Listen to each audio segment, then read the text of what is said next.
मी इथं का आलो, कशासाठी आलो, कसा आलो हे मलाही समजलं नाही. एक ओढ होती जी मला आज इथे घेऊन आली होती. कधी काय याच ठिकाणी बसून मी बराच वेळ घालवला. जवळपास 2 वर्ष झाली असतील या गोष्टीला. 2023 डिसेंबरचा महिना. मी प्रत्येक वेळी सांगत असतो की कामाने मला फिरायला शिकवलं आणि हे फिरतं का बरंच काही अमूल्य अशी आठवणी देऊन गेलं.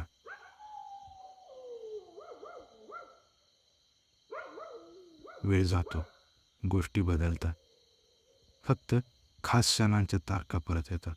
पण ते दिवस कधीच परत येत नाहीत आणि पुन्हा कधीच पूर्वीसारखे राहू शकत नाही. तर मंडळी, मी आहे आत्ता करंदीमध्ये आणि या इथे पाठीमागे या मंदिराचं काम चालू केलं आहे. पाणी बरंच खाली गेलं आहे. इथं पाणी होतं त्यावेळेस पोहायचं आम्हाला. ही गोष्ट आहे 15 दिवसापूर्वीची जास्तीत जास्त. आता या मंदिराचं काम मी इथं नसताना चालू झालं आहे. काम कोणत्या पद्धतीमध्ये चालू आहे, काय चालू आहे, काय काय केलं आहे ते आता आपण बघूया. निवांत वेळेत आता ते करायचं. कुठं सेटिंग मध्ये छेडछाड करायची. तू काय काय करू शकशील आणखीन? मोबाईलला नेटवर्कच नाही. काय करणार आहे बाबा सांग. काय फोन पण नाही लावू शकत नाही. कसं वाटतंय? हलकं वाटतंय का? लय येड्यासारखं होतं. हलकं वाटतंय का जड वाटतंय? होय, काय वाटणार आहे ते. फिलिंग काय वाटते तुला? फिलिंग आहे फक्त एक असं बघायचं. गड्या असा उपयोग करायचा का फक्त?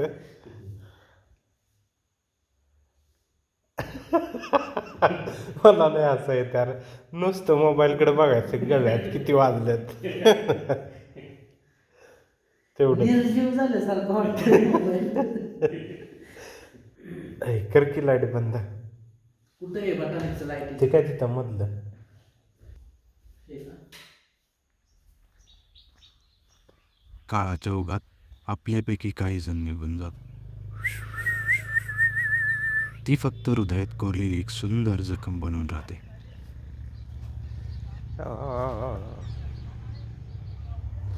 चल पोहायला.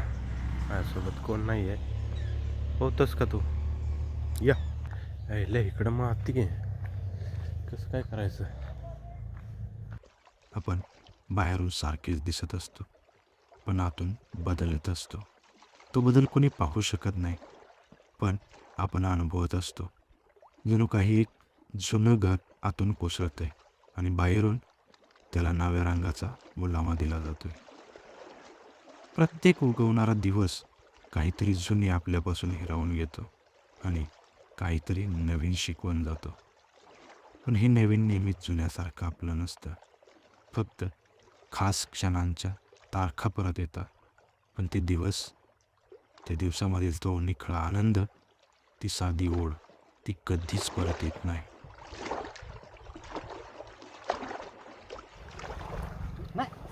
आपण आजकाल हे कट्ट्यावरच पोहत होतो की. हो, तिकडं पोहत होता आपण तिथं.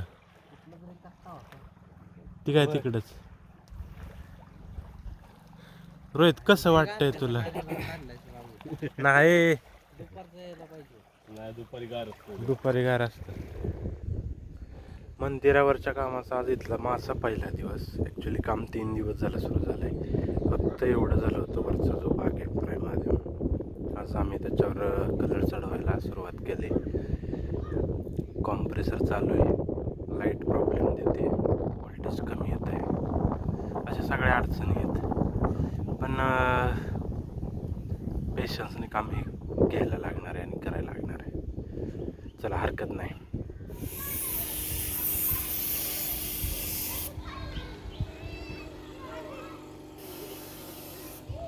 सकाळी भाऊ गेलो 7:30 भाऊ एवढं लवकर. भाऊ एवढं लवकर येत आंघोळीला?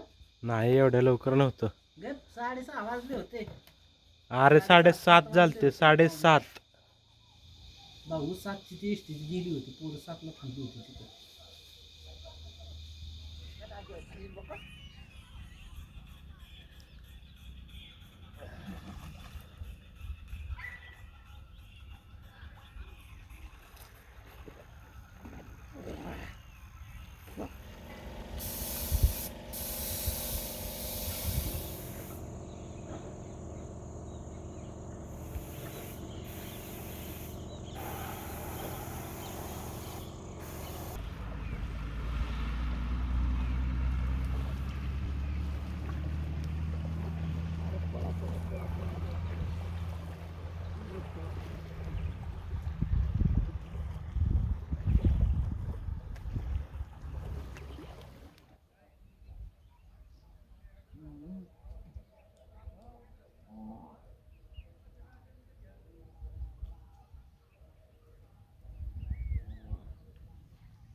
कधी कधी जीवन आपल्याला अशा वळणावर आणून सोडतं जिथे प्रत्येक पाऊल टाकणंही आव्हानात्मक वाटतं. परिस्थिती पूर्णपणे आपल्या विपरीत असते आणि प्रत्येक प्रयत्नात अपयश आल्याने निराश होण्याची शक्यता असते. आयुष्याच्या लढाईत जेव्हा सर्व काही संपतं तेव्हा आपले परिश्रम, आत्मसमर्पण हेच आपलं इंधन बनतं. आपला हेतू पूर्ण करण्यासाठी आपल्याला शेवटच्या क्षणापर्यंत जळत राहावं लागतं.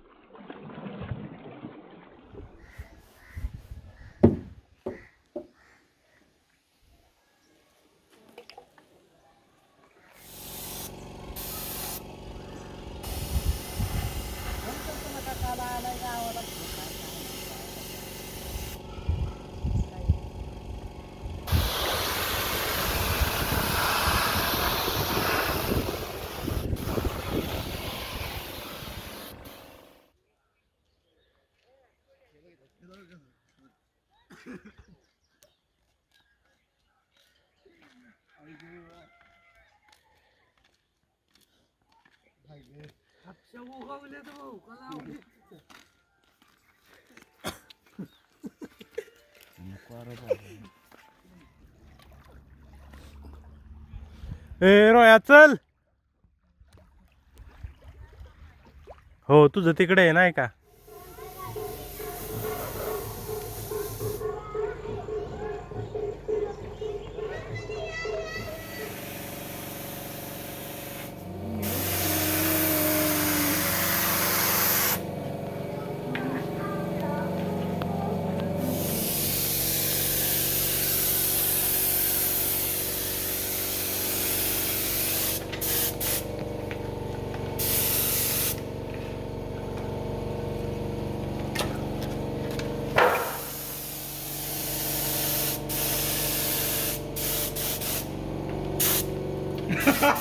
ए यार ह्या टोपी नको मारू बावळा. वेडा बेडा झाला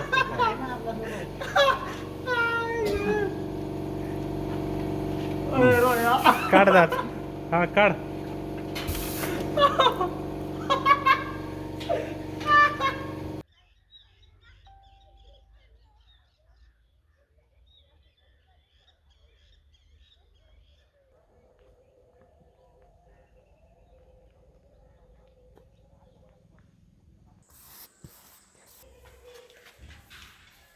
जीवनात चढ उतारही येतात. जसा सूर्य दररोज मावळतो तसेच आयुष्यातील चांगले दिवस देखील कधी कधी तात्पुरते मावळतात. त्यांच्याच भेटीला आम्ही निघालोय. काम पूर्ण झालंय आता. डॅम प्रूफ मारायचं राहिलंय फक्त स्लॅबच्या वरची बाजूचं. ते आत्ता काम चालू आहे. एकाच मिनिटात आपण हे काम करतो.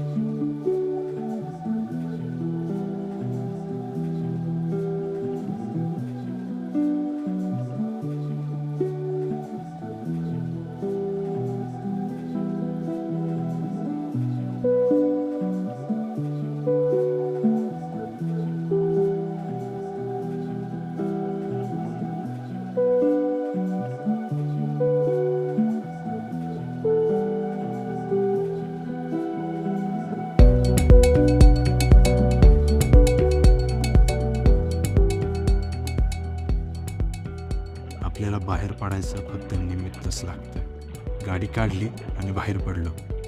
ही माझी गोष्ट आहे. त्यात काय आणि कसं हवंय मला चांगलंच ठाव आहे.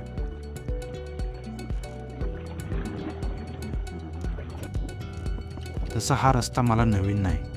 12वी नंतरचे 2 वर्ष आणि कॉलेजची 4 वर्ष अगदी मीटर नाही मीटरचा परिचय.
कानवडी पास केल्या आणि उतरवलीचा माळ सुरू होत होता. बऱ्याच चित्रपटांना इथल्या लोकेशननं बुराळ घातली. खिंडीतलं हे वडाचं झाड डाव्या साईडचं कोणालाही बुरळ पडतं. सध्या हे सेलिब्रिटी म्हणून प्रसिद्ध आहे. या ठिकाणी फोटो काढायला पैसे लागतात, परमिशन लागते. पूर्वीचे दिवस आठवले. रस्त्याच्या दोन्ही बाजू मी अनुभवलं. अगदी सुरुवातीला मी जेव्हा कॉलेजच्या पहिल्या वर्षाला ॲडमिशन घेतलं होतं तेव्हाचा रस्ता, ते आत्ता या 7 वर्षामध्ये रस्त्याची झालेली दुरावस्था होती. आता बऱ्यापैकी चांगलं झालं आहे. पावसाळा असो किंवा उन्हाळा असो किंवा हिवाळा, इथं व्हॅरायटी आणि चित्रपटाचा सेट बऱ्याचदा येता जाता पाहिला आहे. तिथूनच आपलाही आयुष्याचा एखादा चित्रपट असावा अशी भावना मनात जागृत झाली असावी. आजूबाजूला जास्ती मानव वस्तीचा हस्तक्षेप नाही. मोकळं पटांगण, बाजूने डोंगर, तेही रस्ते लगतच.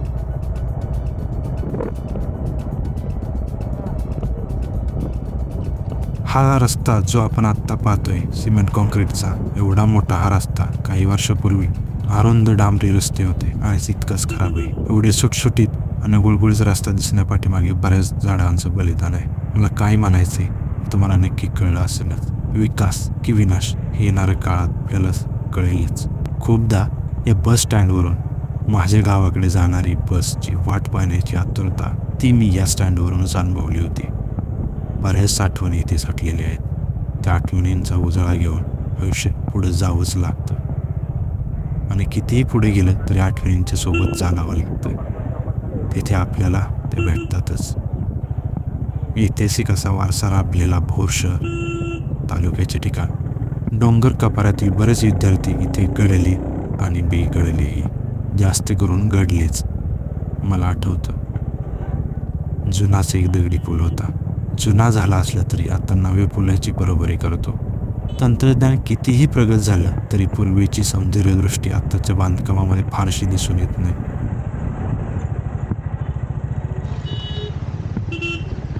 मला आठवतं जवळपास 2 वर्ष होऊन गेली मी रस्त्याला पाहिलंय. मी आत्ताही पाहतोय. ती जाडी, ती आमराई कुठेही दिसेनाशी झाली. विकासाच्या नावाच्या राक्षसानं तिला कळंकृत केलं. लोकसंख्या वाढ, वाहनाचे संकेत वाढ, परिणामी रस्त्याच्या दृढीकरणाकडे रुंदीकरणाकडे वाढतात. सोडा तो विषय.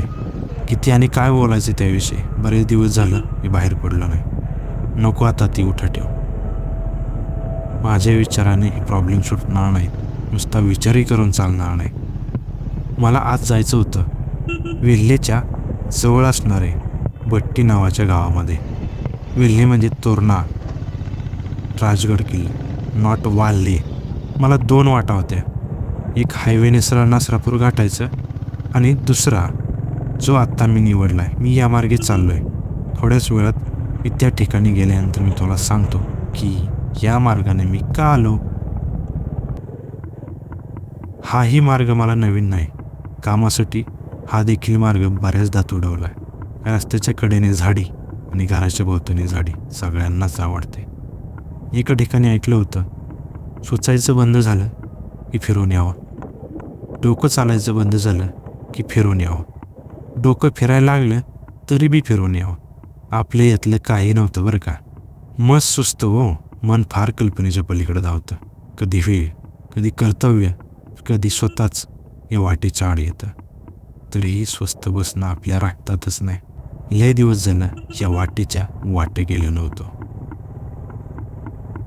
भाटघर धरणाच्या बॅकवॉटरच्या कडून जाणारा हा रस्ता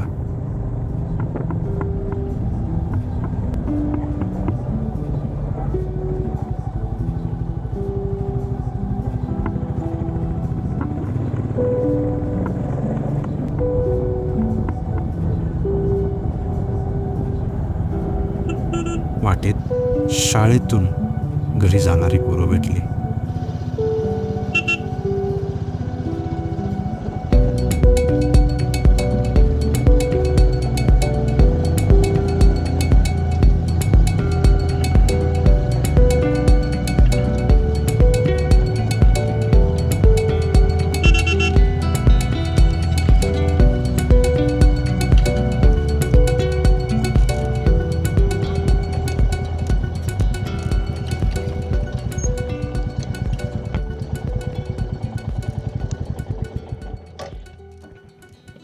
थँक्यू. थँक्यू काका.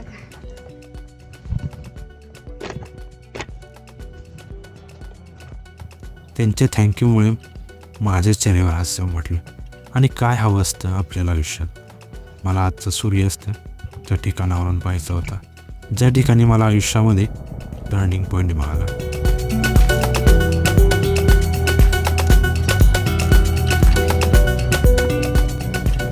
वाटेत लागणारे प्रत्येक गाव त्या आठवणी जागा करून देत होत्या.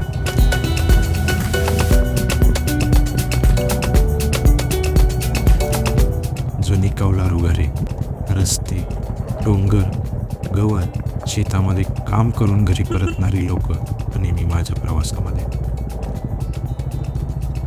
बाईकवरच्या प्रवासामध्ये एक गोष्ट प्रामुख्याने अनुभवायला मिळते.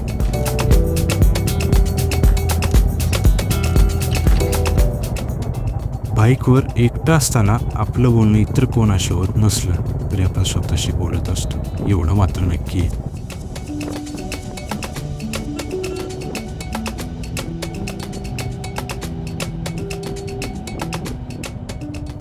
त्याचा आवाज बाहेर येत नाही, पण असंख्य विचार आपल्या मनात येऊन जातात. असंख्य आठवणी आपण जगत असतो आणि हा प्रवास करत असतो.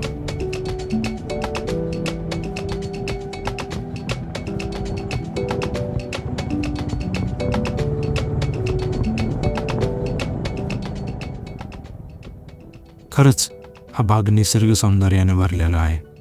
मी जरा लेटच झालो. याच्यापेक्षाही नजरेला सुखावणारे नजारे वाटेत पाहायला भेटतात असा हा परिसर आहे.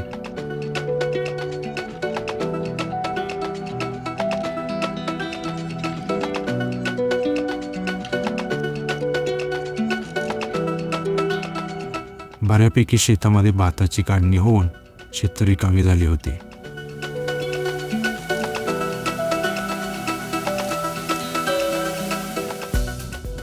काय नजारे आहेत. मनापासून थांबवून पाहू वाटत होतं, पण थांबण्यासारखं नव्हतं, कारण इथं थांबलो तर पुढचा नियोजित स्पॉट मिस होण्याची शक्यता होती.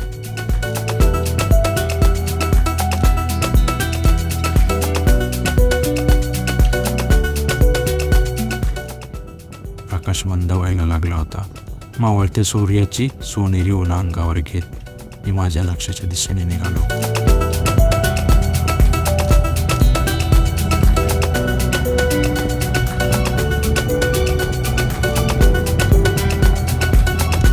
भात मळणी यंत्र चालू होतं. मला आठवतं, लहानपणी दिवाळी आली की पहाटेच घराजवळ असलेल्या शेतामध्ये बैलांच्या घंटांचे आवाज यायचे.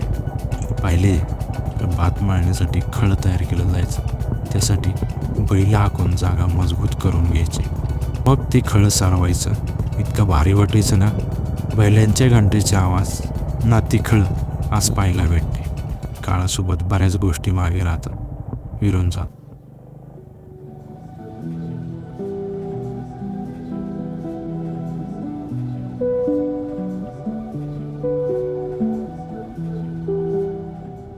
प्रत्येक मोठं यश एक लहान बीपासून सुरू होतं, ज्याला आपण स्वप्न मानतो.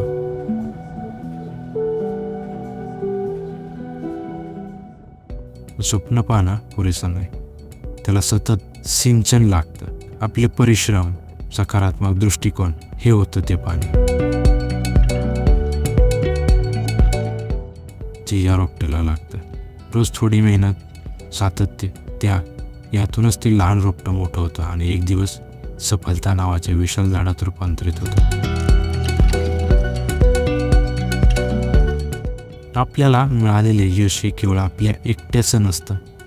ते आपले आईवडील, गुरुजन आणि प्रियजनांच्या शुभाशीर्वाद आणि शुभेच्छा असतात.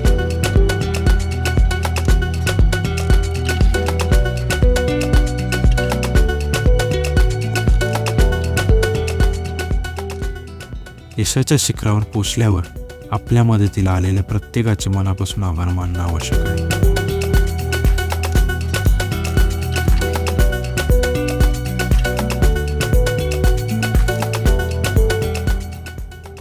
ही विनम्रता आपल्याला पुढील प्रवासात अधिक बळ देते.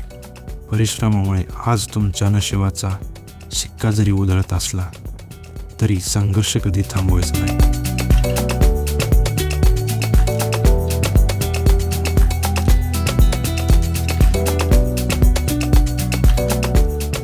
कारण देवाच्या कृपेने ही घडी सतत चालू राहते. आयुष्यात मी किती वेळा पडलो याचं गणित नाही आहे, पण महत्त्वाचं काय तर मी प्रत्येक वेळी झटकन उभा राहिलो. हे काय नशिबाचं किंवा दैवाचं काम नाही, हे माझ्या जिद्दीचं काम आहे. देवाची कृपा होतीच, पण मी प्रयत्न सोडले नाही. परमेश्वराचा प्लॅन कधीच चुकत नाही. मी परमेश्वराचा खूप आभारी आहे की त्याने मला कष्ट करणाऱ्याच्या यादीत ठेवलं.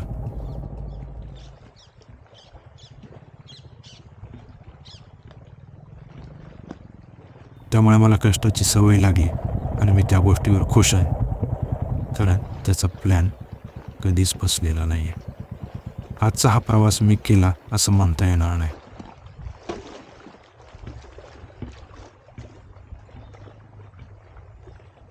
त्याने ठरवलं होतं की आज मी इथं असायला हवं होतं. हे त्याचं नियोजन आहे. मला माहिती आहे तो जीवनाच्या प्रत्येक अध्यायात माझ्या जडणघडणीत मला मजबूत करतोय. तो अगोदर कष्ट देतो, कधी कधी आपल्याला आवडणाऱ्या गोष्टी गमवायला लावतो, नाती दुरावतात, आयुष्य शून्य वाटायला लागतं. हे सगळं तो कशासाठी करतो तर आपला आत्मविश्वास वाढावा आणि कठीण परिस्थितीतही जगण्याची कला आणि आनंद कसा घ्यायचा हे तो यातून शिकवून जातो.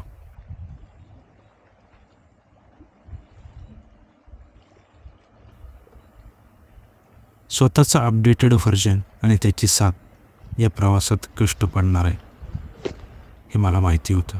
हाल होणार आहे, अनेक गोष्टींचा कंटाळा हा येणार आहे, पण हे सगळं सोडून, सगळं ओलांडून आपण टिकून राहायचं हे मी ठरवलं होतं. आपलं नवं व्हर्जन दरवेळी तो अपडेट करत असतो, त्यामुळे येणाऱ्या संकटांना तोंड देण्याची हिंमत तो आपल्यात तयार करत असतो. म्हणून इथं फक्त त्याचाच निभाव लागणार जो शेवटपर्यंत टिकून राहणार. आपल्याला वाटतं आपण एकटे आहोत, पण वेळोवेळी तो आपण एकटं नाही याची जाणीव वेगवेगळ्या गोष्टीतून आणि माध्यमातून करून देतो.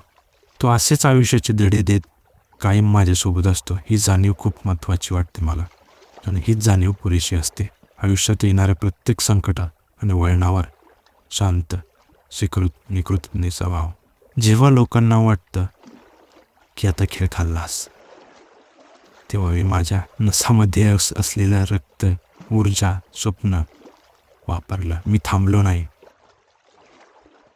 लहानपणी सहज निर्माण होणारे आश्चर्य भाव मोठे झाल्यावर आपल्याला जाणीवपूर्वक टिकून ठेवावं लागतो. आपल्या माणसाने आपल्याला दुखावलं किंवा सोडून गेलं तरी आपण निराश होतो, खचून जातो. पण एका ठिकाणी वाचलं होतं, प्रत्येक सोबती हा प्रवाशासारखा असतो. त्याचं स्टेशन येईतोवर सोबत देतो, स्टेशन आलं की सोडून जातो. येणाऱ्याला रोखू नये व जाणाऱ्याला टोकू नये. प्रत्येकाच्या मर्जीला जपता येत नाही. तेव्हा फार विचार न करता आयुष्याच्या शेवटपर्यंत आपला प्रवास सुरूच ठेवावा लागतो.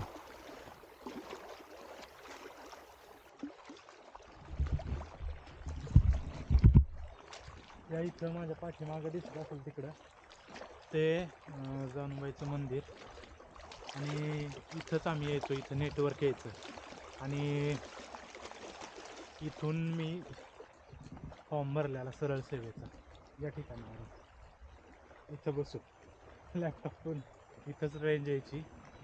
सो लास्ट डेटला मी भरला होता आणि झालं माझं.